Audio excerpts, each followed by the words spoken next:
będzie prowadzona w języku angielskim przez dwóch jej przedstawicieli.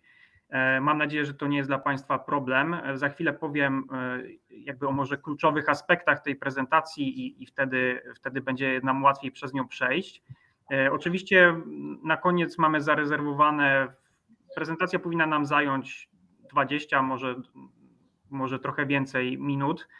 Potem mamy zarezerwowane sporo czasu na pytania i odpowiedzi, które będą tutaj mogły być przez Państwa kierowane na czacie.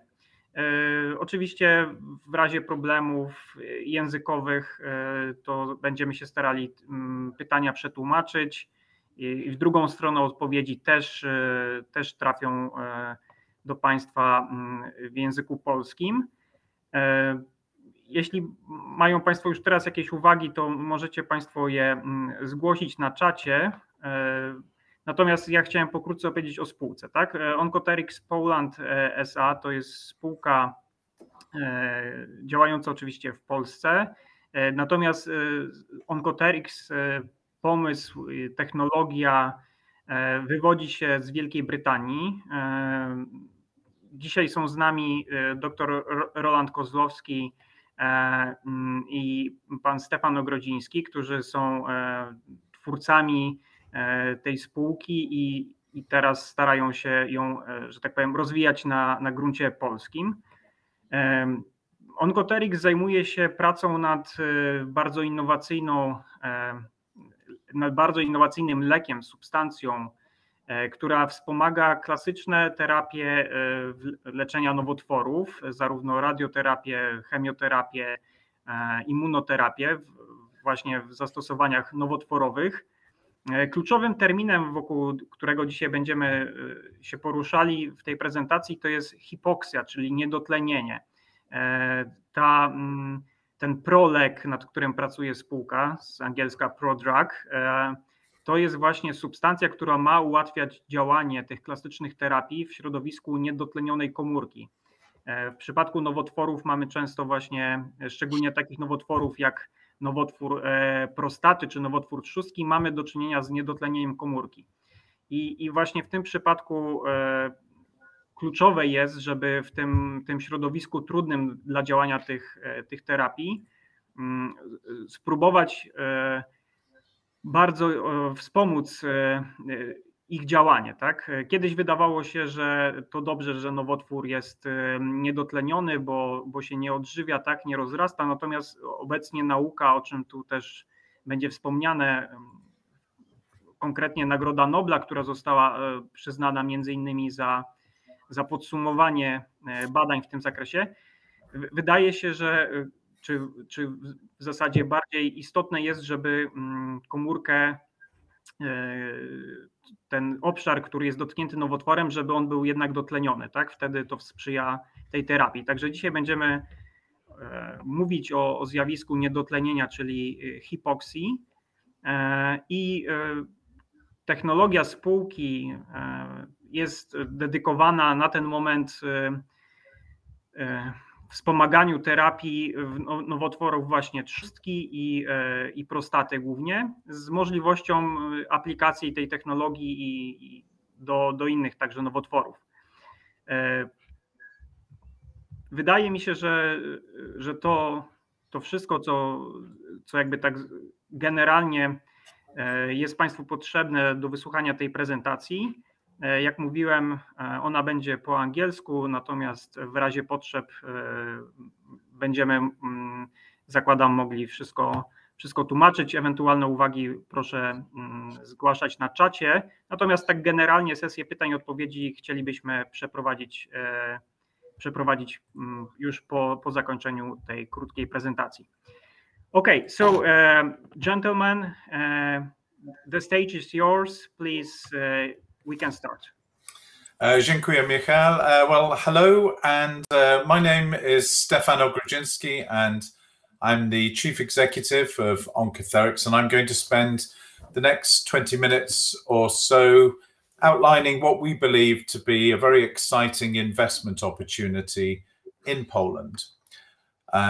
But before I do that, I need to make sure that you have seen this disclaimer and to remind you that the information that you're about to hear does not constitute any legal, investment, medical, or technical advice, and that you should seek your own professional advice before making any investment decision.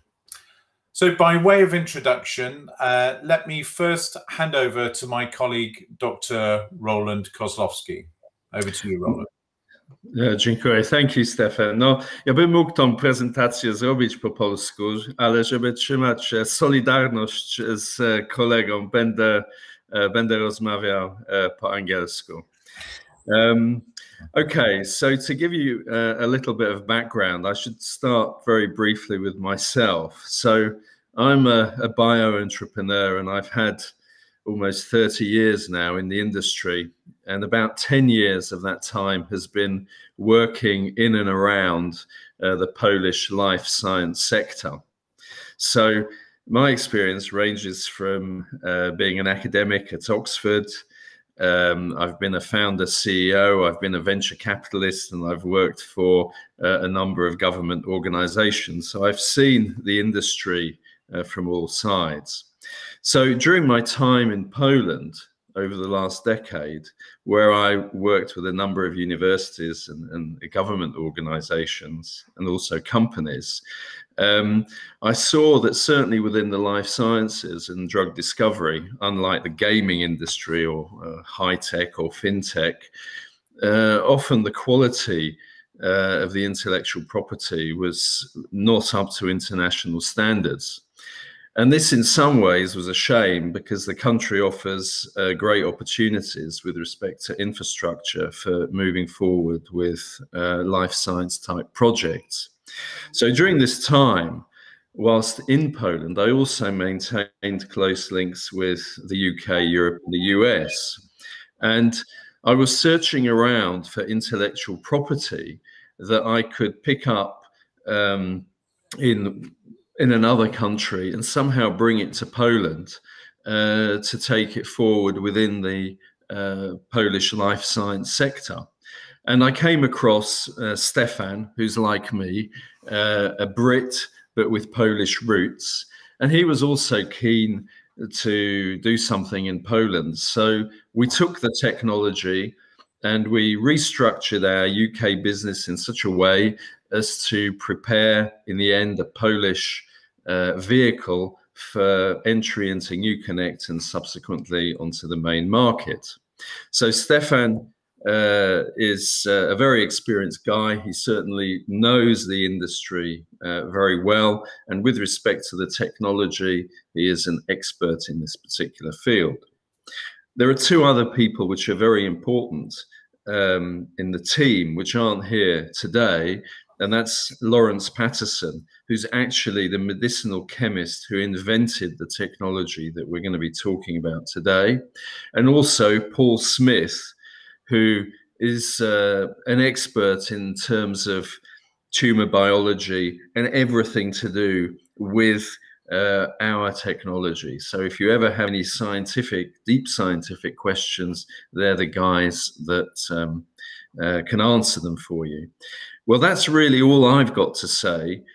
So as Stefan, as the CEO, I'm the executive chairman of this business. Stefan is going to give the rest of the presentation.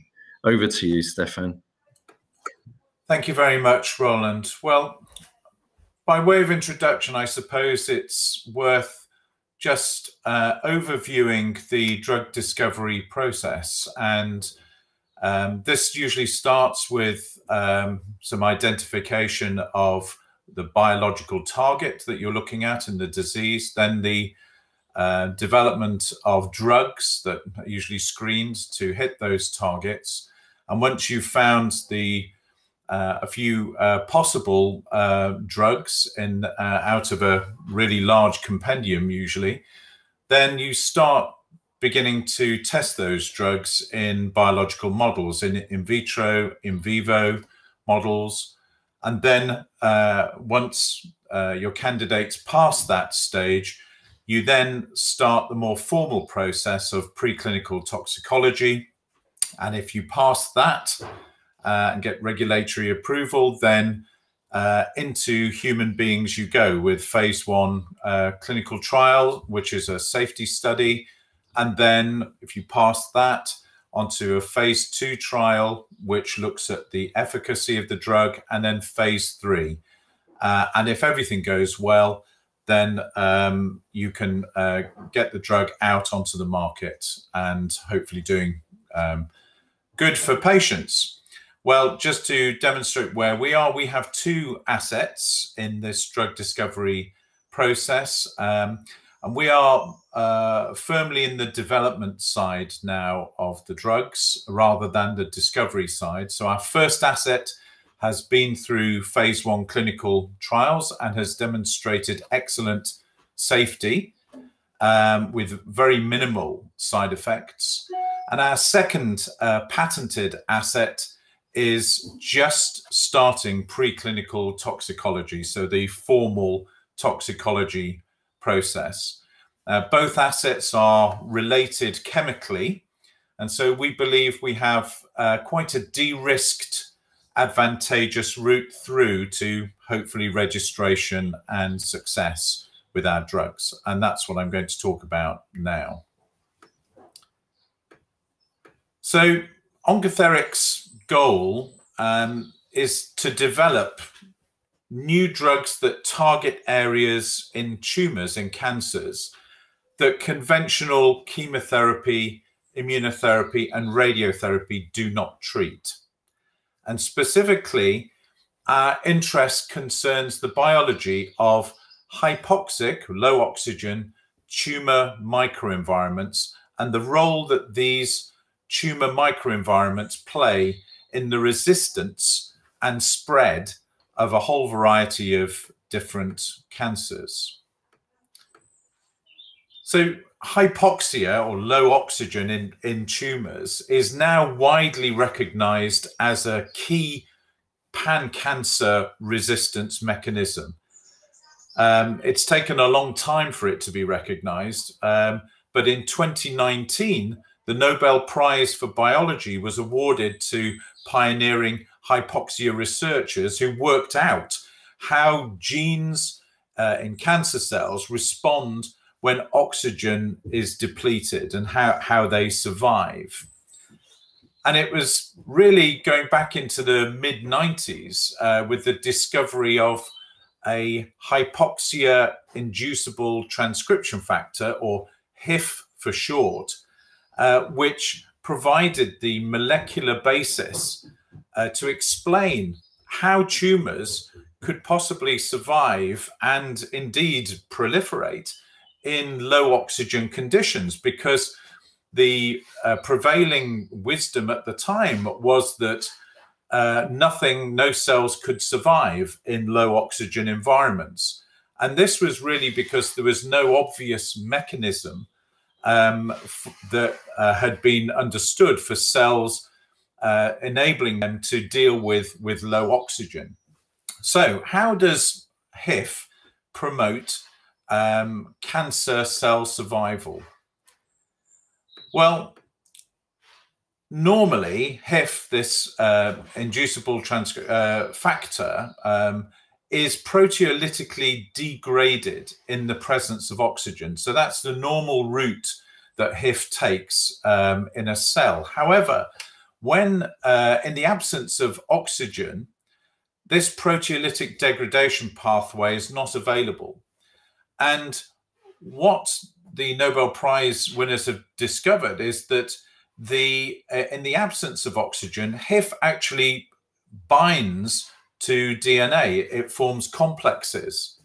And when it does that in these cells, in these low oxygen microenvironments, it switches on tumor cell genes. And the genes that that switches on promote cell survival.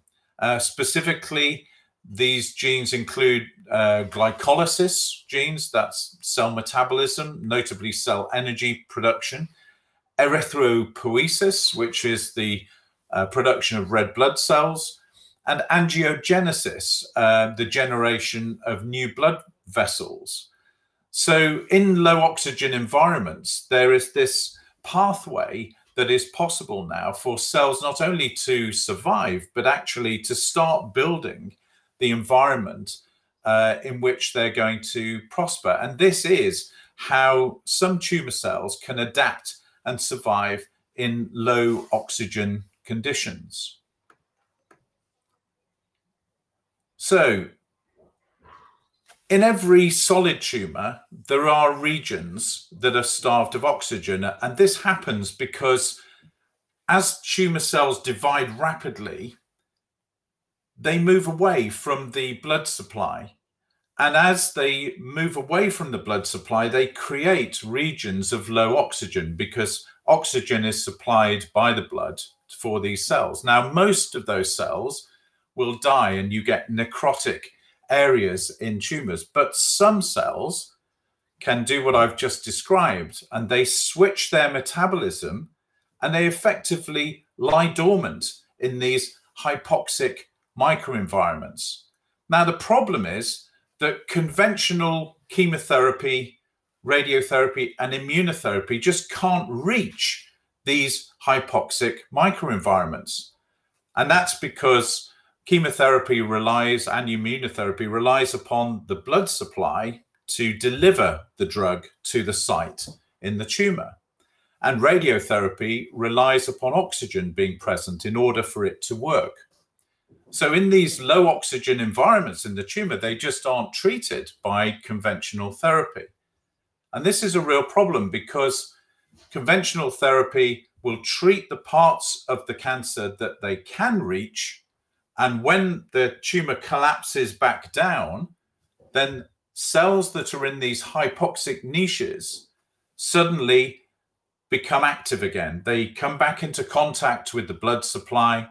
They reoxygenate, they switch their metabolism, and they kick off. They metastasize, actually. And then, of course, you have a problem.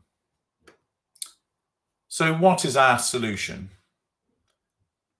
Well, our solution is specifically to target these hypoxic microenvironments and to do that with a new class of prodrugs. Now, prodrugs are drugs that are inactive in their one form, and then they get changed to an active drug at a particular site. And we've designed our prodrugs to be only transformed in these hypoxic microenvironments. In fact, they're bioreductively reduced to the active form of the drug.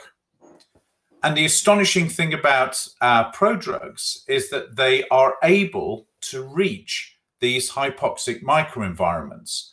And the way that they do that is they don't rely entirely upon the blood supply to get them there.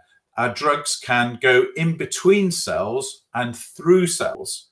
And this is why we can get to these hypoxic microenvironments. So, and when they reach those hypoxic cancer cells, the prodrug is metabolized to a highly effective and persistent poison, something called a topo-2A isomerase inhibitor. So by giving our prodrugs alongside the conventional chemotherapy or radiotherapy or immunotherapy, what we're doing is we're ensuring the effective treatment of the whole tumor. So I'm just going to say a little bit now about the active form of the drug. So the prodrugs that are given are pretty non-toxic, but when they reach the cancer sites, these hypoxic cancer sites, they're converted to a very poisonous active form. It's called a topo-2A inhibitor. Topo-2A is a critical enzyme in all of our cells that ensures that DNA is correctly structured. And drugs that block this topo-2A enzyme, they effectively damage DNA fatally, causing the arrest of cell division and then cell death. So by targeting topo-2A, we are effectively killing the cell. And targeting this topo2A mechanism is actually a key therapeutic strategy in cancer. So what we're effectively able to do is to deliver a topo2A poison specifically to hypoxic cancer cells in the tumor. And that's very elegant, particularly because the prodrug, when you give the prodrug is very non-toxic. So as I said earlier in the presentation, we have two drugs. The first drug is codenamed UHAP1 or AQ4N, and we are focusing on orphan diseases for this drug. In particular, pancreatic cancer, which is a cancer that's very difficult to treat, but it's also extremely hypoxic, which is probably why it's very difficult to treat, because conventional therapies don't work. They're not able to reach these hypoxic cancer cells. But also other hypoxic tumors, like brain tumors, the normal glioblastoma in adults, but also DIPG, which is a fatal pediatric, child cancer that is very diffuse. It occurs at the top of the spine, and thankfully it's very rare, but it's also very hypoxic. And we think that these are ideal targets for our first candidate. Our second drug, which is a, if you like, a second generation hypoxia-activated prodrug, this has much wider application, and we're focusing on prostate cancer. About 20% of prostate cancer patients will go on to, unfortunately, metastasize, and this is thought to be driven by a hypoxia resistance. So prostate cancer is well served by a whole range of drugs, but there is a population of patients that unfortunately where treatment failure happens, and typically the patients will go on to develop bone cancer. Even though you think that the prostate tumor has been shrunk and has been treated, actually what you're doing is you're just selecting these hypoxia cells, and they're just waiting to get back in contact with the blood supply to kick off again. So we're very excited because we think that we have a solution here with our second asset. In combination with standard prostate cancer therapy, we think we're going to make an impact in prostate cancer as well, and also actually a whole range of other tumors. So we have two lead assets, and one is orphan focused, as I've said. The other is a patented asset, which is much broader, has a broader appeal. They both exhibit non-cytotoxic qualities in their prodrug form, so they have minimal side effects. That's really advantageous, particularly if you're dealing with child brain cancer, for example. Giving a drug that has low side effects is very advantageous.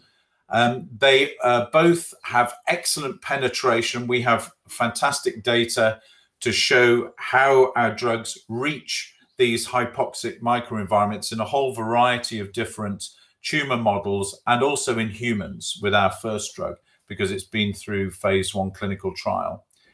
And then the other quality of our drugs is that metabolic process, the conversion of the prodrug to the active form, is just one way. It's irreversible, and it only occurs in the tumor site in that hypoxic microenvironment.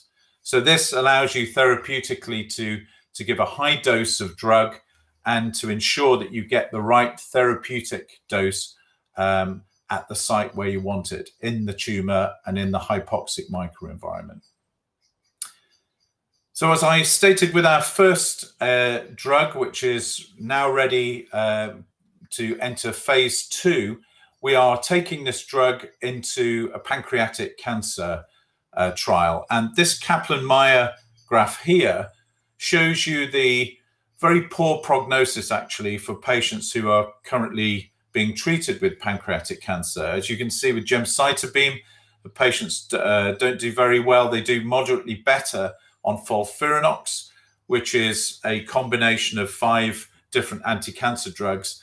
But FOLFIRINOX is quite toxic, and really it's the patients who are strong enough to have FOLFIRINOX or to take FOLFIRINOX, they tend to do slightly better. Our goal is to attempt to flatten this curve, because we believe that pancreatic cancer is being driven by, or treatment failure is being driven by, hypoxia resistance. And this is very, very exciting. There are a number of different opportunities for us in the clinical pathway to introduce our drugs in combination with the standard of care drugs, and ideally with FOLFIRINOX, alongside FOLFIRINOX if possible. And it's exciting because this is the first time ever that it will have been possible to introduce a topo-2A inhibitor alongside, in combination with standard of care in the fight against pancreatic cancer. So our phase 2 study is planned to take place across 5 key UK centres and 1 big centre in Toronto in Canada, where the expertise is profound here with the treatment of pancreatic cancer. Also in these centres, we'll be using 2 biomarkers, and these hypoxia biomarkers are very, very important in our phase 2 study program, because they identify the patients who are have the most hypoxic tumors. And in a study that was conducted in Toronto, we found that using the FASA-PET biomarker, they found that around 25% of pancreatic cancer patients could be regarded as having low hypoxia.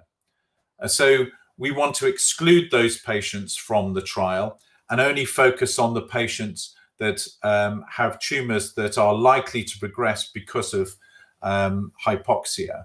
And that's very important because it's a de-risking strategy in the clinical trial. So we're excited about that, because using the 2 biomarkers also gives us the possibility of other endpoints in the trial, not only overall survival as an endpoint. Again, another de-risking strategy, we believe. So as I said, the study is due to be across multi-centres.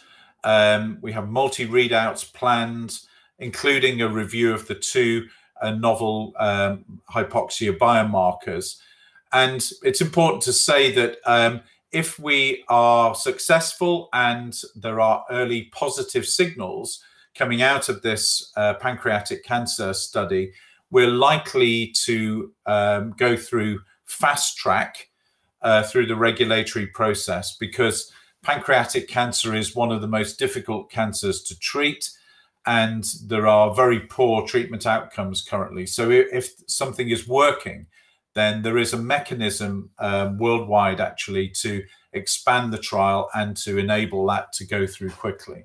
We're hopeful that we will get fast-tracked if we see positive signals out of the phase 2 trial. Okay, so our second asset is a patented asset, and as I said, it is a second-generation hypoxia-activated prodrug. This is just entering preclinical toxicology with a world-class CRO as we speak. We benefit greatly from a Polish grant that we secured from the Malopolska Development Agency in Malopolska in Krakow. And that has contributed around 12 million zlotys to help us go through the synthesis of our drugs, the formulation, the scale up, and the preclinical toxicology program. So that's been extremely helpful. It's helped leverage our finances as we move forward.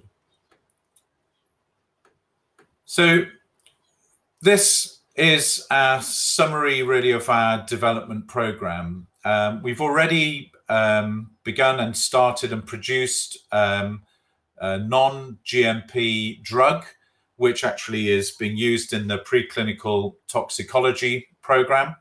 And we have also started the scale-up process to produce larger quantities, kilogram quantities of GMP material. And the good news here is that we've done this before and we understand how to scale up. There are issues always when you are scaling up, but we are overcoming all of those, and we're on track for delivering clinical material for the start of our proposed phase 1 study for our patented drug, and the phase 2A study, which I've described for pancreatic cancer with our orphan drug. And our plan currently looks at an opportunity probably at the end of, well, if we get positive readouts from the phase 2A study, this is an ideal opportunity to broker a partnering deal, ideally with big pharma or big biotech these days. There is a possibility if we get good safety results, as we're predicting from our patented asset, to actually start to engage and do a partnering deal then. But it's more likely that we will be doing a partnering deal at the end of phase 2A when we have some positive results. That's very exciting. Just to say a little bit about that partnering process, it really is about a relationship building with the industry. We are very connected. Our team is well known. We have sort of world-class medicinal chemists, world-class clinicians. We already have very good relationships with key partners, but it's more about understanding really how the pharmaceutical companies, where they're at in their development pipeline and where we're at with our development. And it's this constant flow of information. Our ambition is to get to a place where we not only have one pharmaceutical company, but perhaps 2 or 3 companies who are interested in our assets as combination drugs with their therapies. And that could be across a whole range of different disease foci. The exciting one really is in immunotherapy, I suppose, where hypoxia failure, treatment failure is a big problem. And so we see many opportunities where drug companies will see an advantage for bringing in a hypoxia activated prodrug alongside their therapy. In many respects, it's not a competitive drug in that respect, because it's our drugs are used in combination. They will actually improve the outcome of drug treatment per se.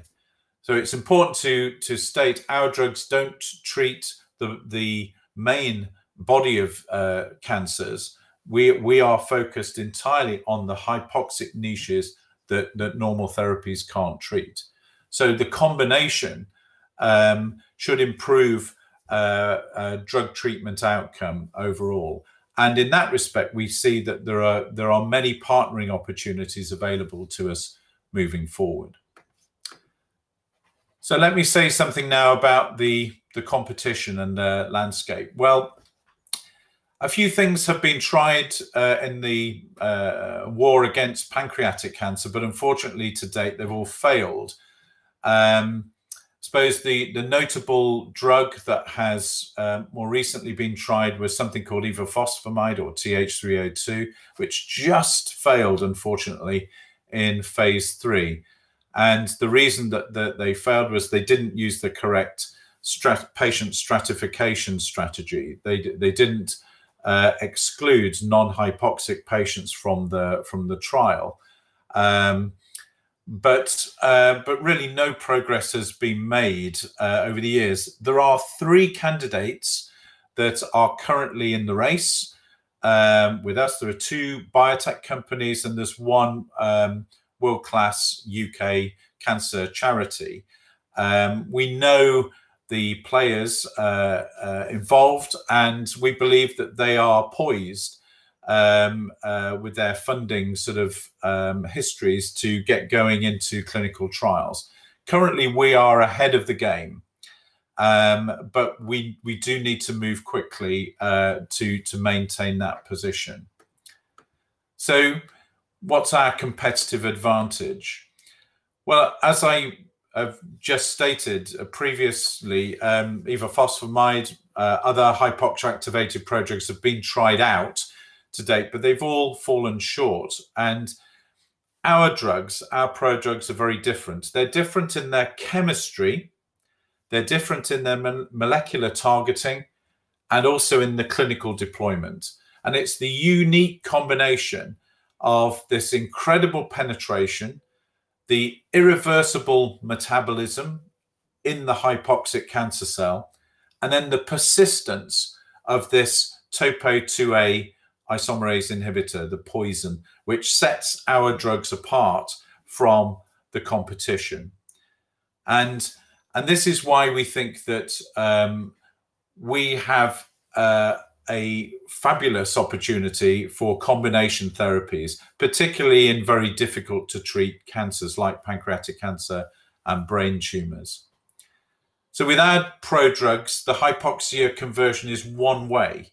Other hypoxia activated prodrugs that are under development, the metabolism is reversible. And the problem there is you get off-target side effects. Indeed, with ifosfamide, the off-target effects were very serious. Around 40% of patients in their clinical trial were suffering from stomatitis, which is inflammation of the esophagus. And this was a problem in terms of titrating the therapeutic level of the drug to reach the hypoxic microenvironment. But with our drugs, we don't have that problem because the metabolism of our drugs is just one way and it's irreversible. It's not reversed by oxygen.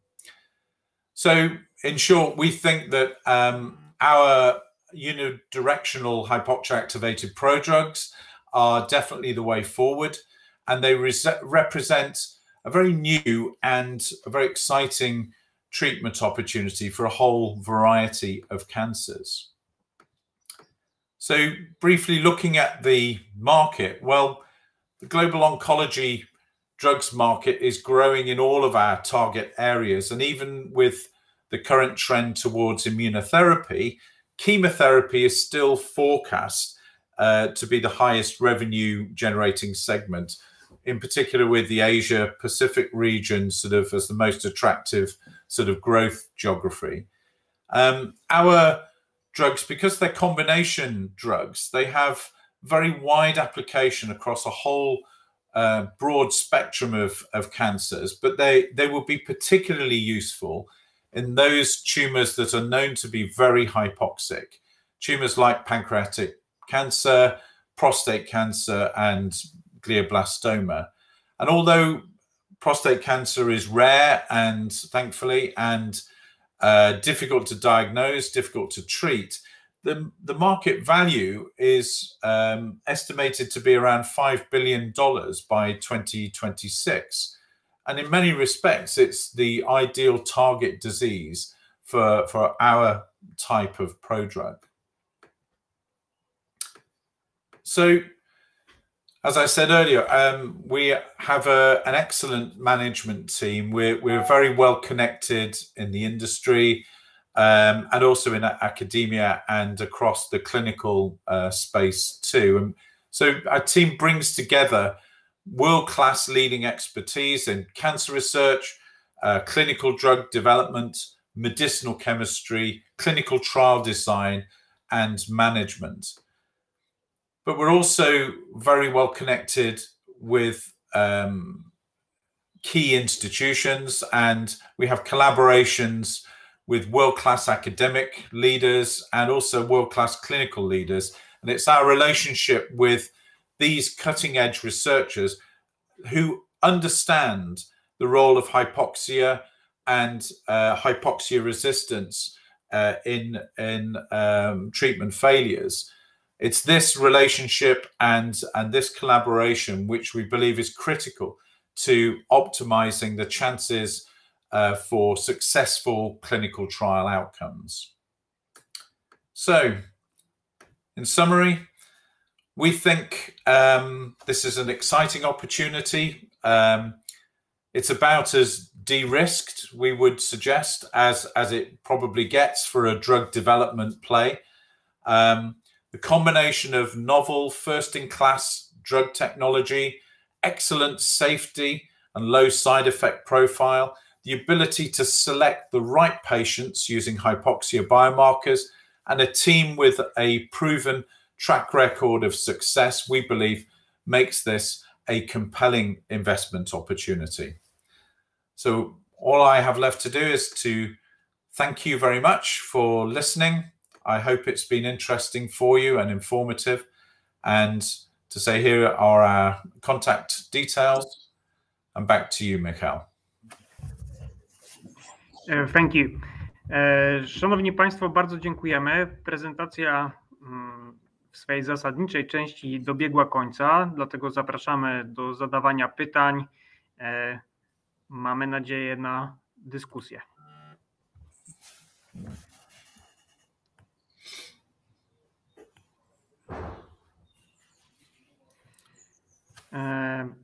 Dobrze, mamy jedno pytanie. Ja je przekażę tutaj i zaraz wszystkim Państwu powinno się wyświetlić. Jest w języku angielskim, także nasi prelegenci będą mogli na nie łatwo odpowiedzieć.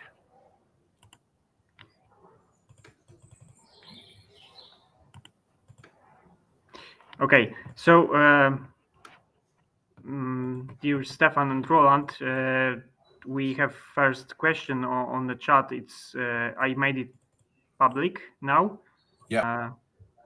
Okay, I have it. Yes. So the question is your two assets are not new. They've been developed in the UK many years ago and failed in the clinical studies. Could you please elaborate a bit more on the history of your two assets? Could you please explain what have you changed in the approach, and why do you believe that this time you will achieve statistical efficacy? Well, okay, just to correct the first statement there, our assets have not failed at all clinically. Our first asset was developed quite a long while ago by my colleague Lawrence Patterson. It has successfully gone through phase 1 clinical trials, but because of a merger of the pharmaceutical company that was taking that forward with another pharmaceutical company that was not in oncology, the asset was not progressed. So it was just ready to go into phase 2, and it came back to us, the inventors. So that asset is the first asset.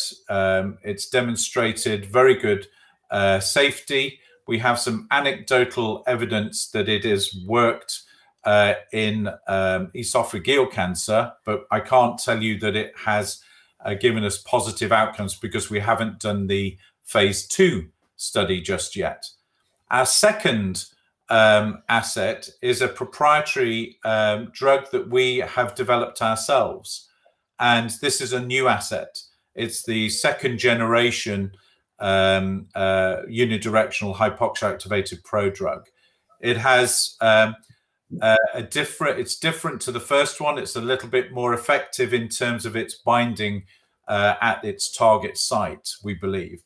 That is now in preclinical toxicology. Because it's a new drug, it has to go through all of the regulatory process. So we're in preclinical toxicology now. We believe it will get through that, we hope. And then we will be doing the phase 1 clinical studies, and we've planned those, or to do those, in Poland. So our safety studies, we hope that they will be similar to our first asset, because the two drugs are chemically related. But you never know. Our new drug is a little bit more effective than the first drug. So we will see. But we think that because we understand the preclinical toxicology process, we've done it before, and also because our first asset has been through phase 1, we understand we have all the clinical data for that in our possession. We think that we have a very de-risked route through development. So I think that for those reasons, to answer the second part of the question, we think that we have a very good chance of success. Maybe the second part of the question is referring to ifosfamide rather than our drug, where ifosfamide is a very different drug. It's entered phase 3 studies recently, but it failed because they didn't adopt a patient stratification strategy, like I mentioned. If they had, they would have got that drug through. If they had deployed hypoxia biomarkers in the phase 3 trial, it would have succeeded. In fact, it did meet an endpoint in Japan. That was very disappointing, and it could possibly be what you're referring to there. But our drugs are new, and they haven't yet been tried in phase 2 trials. So the jury's out as to whether or not they're going to work. I hope that answers your question. Ah, yes, you said thank you for the clear answers. Thank you.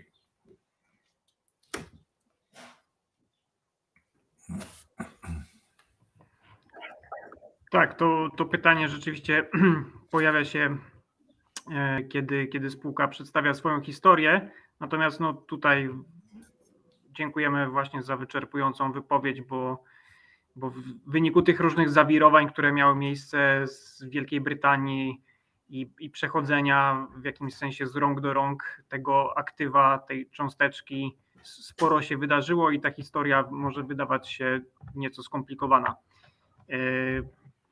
Jeśli Państwo macie jeszcze jakieś pytania, prosimy je zadawać na czacie. Jeśli pytanie miałoby być po polsku, to oczywiście postaramy się je przetłumaczyć i odpowiedzieć. Mamy jeszcze parę minut zarezerwowanych na Państwa pytania.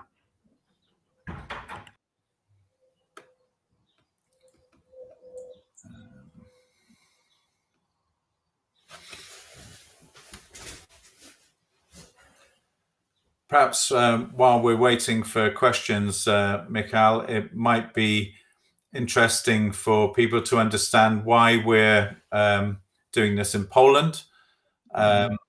Roland touched on this at the beginning. We're both Brits, but we are Poles. And for me personally, my father was a mosquito pilot. He gave me great advantages in the UK. He died of pancreatic cancer at a nice old age, 94. And so for me, this is a personal mission to put something back into Poland. So I have a personal reason to be in Poland, but more importantly, what I'm really impressed with in Poland is just the level of education of people, the general population of Poland. I think there is a unique opportunity for life science businesses to go forward in Poland. And also the ability to bid for and get hold of grant funding is much better actually than in the UK. And I think that hopefully the life science venture capital situation will improve and develop. And there's certainly, I believe, lots of opportunity to put Poland on the map in terms of drug discovery, drug development. Already, clinical trial opportunities in Poland are well known. It's a great place to do clinical trials, particularly phase 1 clinical trials. Wouldn't it be nice if the drug development process was also the place to go in Poland? So hopefully by bringing a technology to Poland, if you like, we're helping that process, catalyzing that process. But Roland has been in Poland for much longer and understands the situation there much better than I do.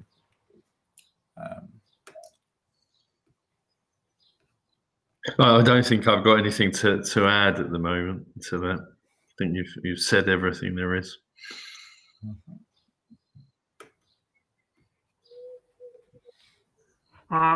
We have one more question from one of our participants, and the question is, what is actually the shareholding structure? Can we shortly elaborate on the shareholding? Yes, well, the company has been funded by the founders to date. We've put in all of the development capital that has been required to get through that drug development process. In the last year, we have benefited from 12 million zloty grant from the Malopolska Regional Development Agency. And also, we have benefited from private investors who have wanted to invest with us in this early stage, where all of that development process has been focused on the synthesis and formulation of our drugs. So that's how we have moved forward. The majority shareholder, therefore, is us as founders. It's through a UK company called Onco Therics Limited. That's just how we formed Onco Therics Poland. But we are offering our shares, we hope, as we list on the New Connect market when the opportunity becomes available, for all participants, and then later in the year to go to the Warsaw Stock Exchange to raise the amount of money that we need to progress through the clinical trials. That's our plan. The only thing I'd add to that is that the investment is into the Polish vehicle, which is very important for you, and also some of our private investors are Polish, and some of them may well be known to you. So we have knowledgeable people investing in the business. Ja pozwolę sobie tylko jeszcze to krótko streścić po polsku, bo pytanie było zadane po polsku. Obecnie w strukturze akcjonariatu przez spółkę Onco Therics Limited dominują obecni tutaj właśnie panowie Stefan Ogrodziński i Roland Kozłowski. Wśród jakby tych akcjonariuszy jest też osoba, która jest wynalazcą tej technologii, rozpoczęła pracę nad tą cząsteczką, czyli wspomniany tutaj Lawrence Patterson. I bezpośrednio w spółce Onco Therics Poland jest też kilku prywatnych inwestorów z grona tak zwanych business angels, moglibyśmy powiedzieć, tak, czyli polskich prywatnych inwestorów, osoby fizyczne.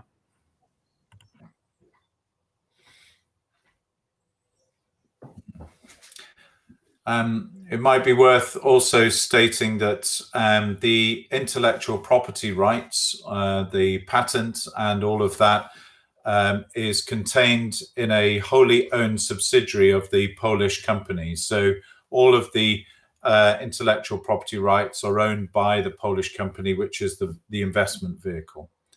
So we understand the importance of that, and so this is a Polish play. This is entirely a Polish company, and we hope it will be a successful Polish company as well. Tak, tutaj zostało wspomniane jeszcze, że pełna własność praw autorskich tej intellectual property, tak, znajduje się pod polską spółką w spółce zależnej, czyli Onco Therics Poland ma pełnię praw, możliwości korzystania z tej technologii i dalszej jej komercjalizacji. Okay, we have one more question. So, what was the valuation in the we can say in the last round of the investment round? Yeah. Czyli jaką mieliśmy wycenę w ostatniej rundzie finansowania spółki? Czy to było po polsku? Tak, 50 milionów złotych.